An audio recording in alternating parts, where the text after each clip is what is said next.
STBU, or Stobox token, a real-world asset coin. This coin has a pretty interesting history.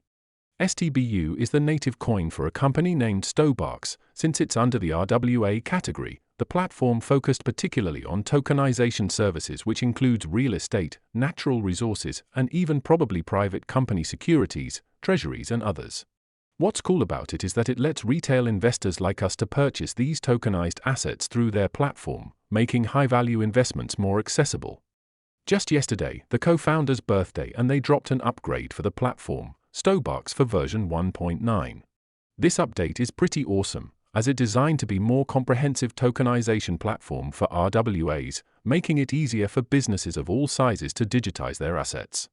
They've rolled out some interesting features, like an AI assistant for legal and regulatory guidance, a streamlined onboarding process, and single-click token publishing feature. These tools let asset owner, those real estate developers or commodity traders, turning their physical assets into digital ones with ease. Consider legal work are always slow and a headache process for the mass, while staying compliant. Since we're an economy-focused crypto channel, let's skip the dry introduction instead. Let's focus on the macro scope and economic potential and why RWA matters. Crypto, especially RWA tokenization, has long been in a gray zone, barely recognized by regulators. But with Trump's presidency in place, tokenization's getting some serious attention from big players and countries looking to explore this space. Stobox has been a veteran in the game for over 7 years. They've held a fintech license in Qatar, have been building a compliant ecosystem since 2018, and they were known for a key player in Europe. This is, according to them, with the progress they've built over the year, kind of sparkle my eyes.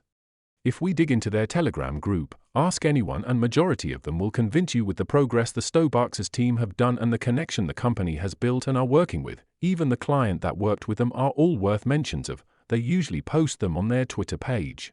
Though there are negative voices on the total supply not being constant as well, but yeah, it do make sense Stobox did that, but that's another topic.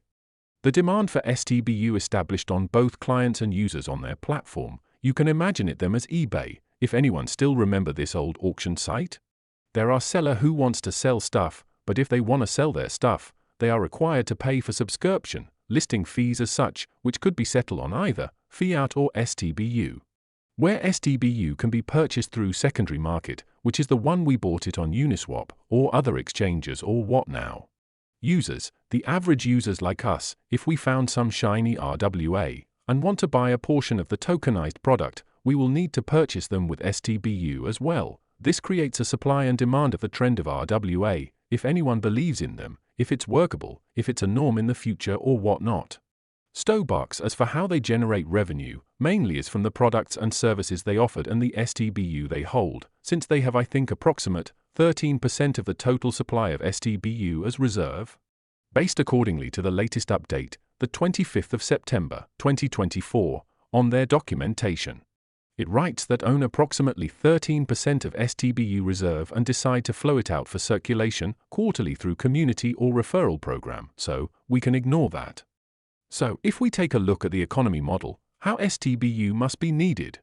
Become a norm, a standard of the future, or big institutions that came in and mass purchase STBU for the tokenized products. Otherwise, RWA hype is up again.